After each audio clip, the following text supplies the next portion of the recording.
आप सबको नमस्कार। मैं डॉक्टर सत्येंद्र मिश्रा लखनऊ से। साथियों, पूरी दुनिया में इसमें लॉकडाउन की स्थिति है। हमारा भारतवर्ष भी उससे अछूता नहीं है।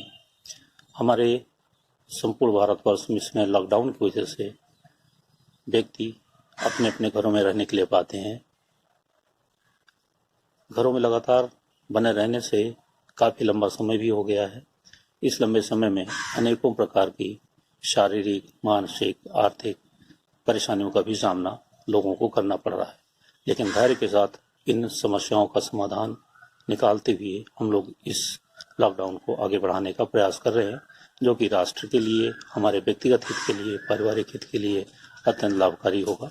इस समस्या की घड़ी में देश के अनेकों विद्वानों ने, अनेकों मनीषियों ने इन समस्याओं से निपटने के लिए अनेकों प्रकार के सुझाव भी सामाजिक मीडिया के माध्यम से, दूरदर्शन के माध्यम से, न्यूज चैनलों के माध्यम से हमारे सामने प्रस्तुत किए हैं और उनका फायदा उठा करके हम जिंदगी को सामान्य तरीके से आगे ले जाने की कोशिश कर रहे हैं।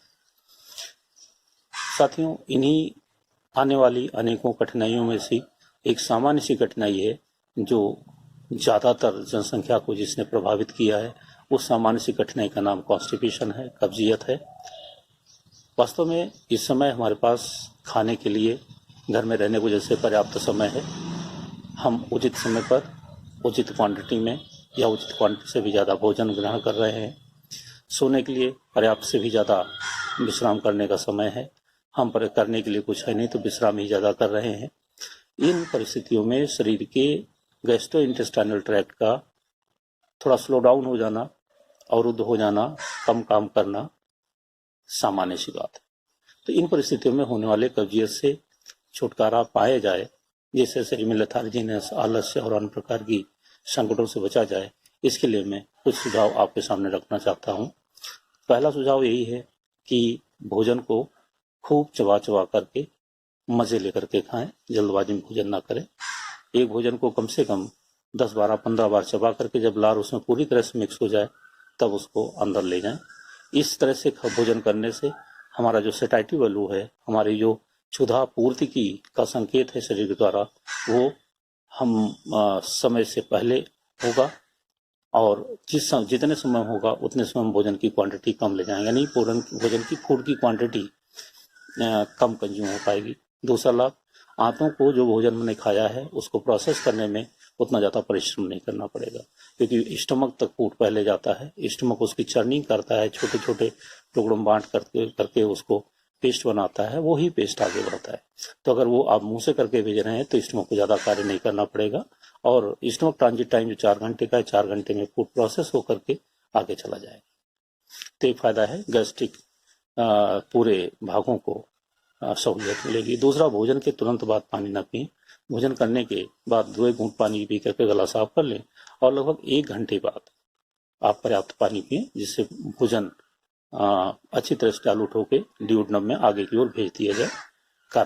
कारण ये है कि आप जानते हैं हमारे भोजन को पचाने में एक महत्वपूर्ण रस है HCl पानी में घुलनशील है। अगर खाने के साथ पानी हम लेंगे तो HCl हमारा डाइल्यूट हो जाएगा और भोजन की पचाने की प्रक्रिया जो 4 घंटे में पूरी होनी चाहिए वो 6-7 घंटे में होगी।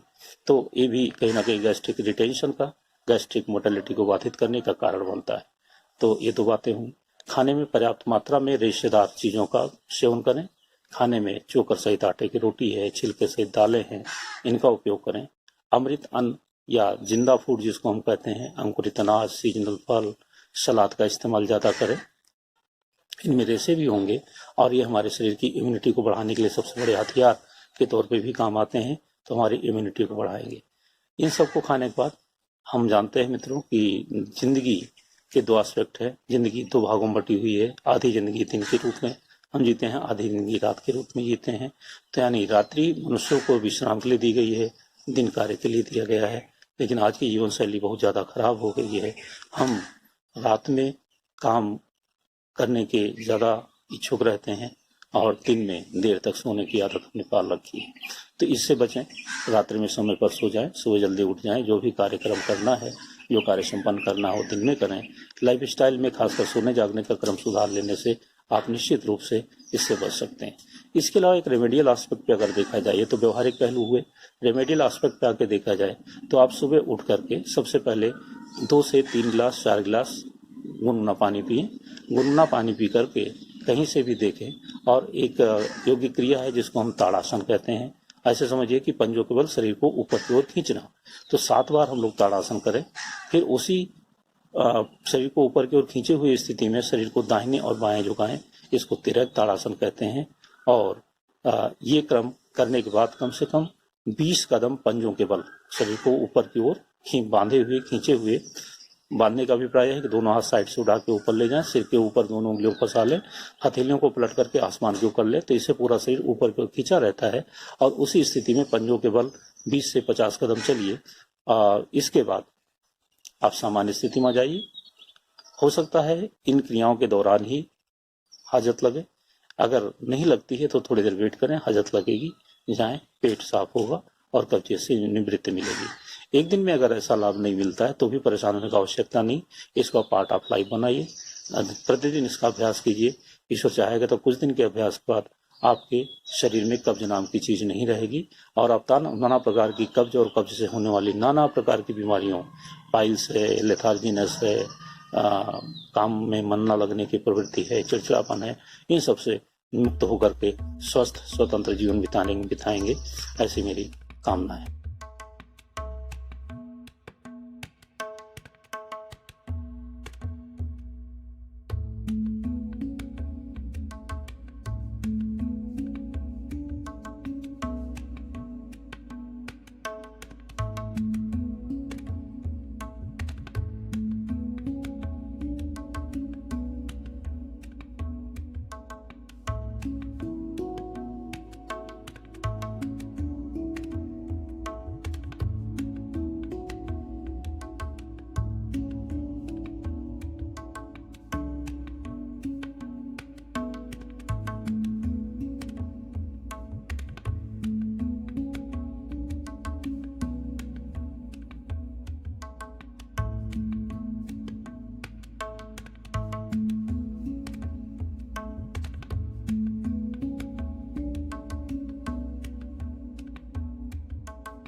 Thank you very much.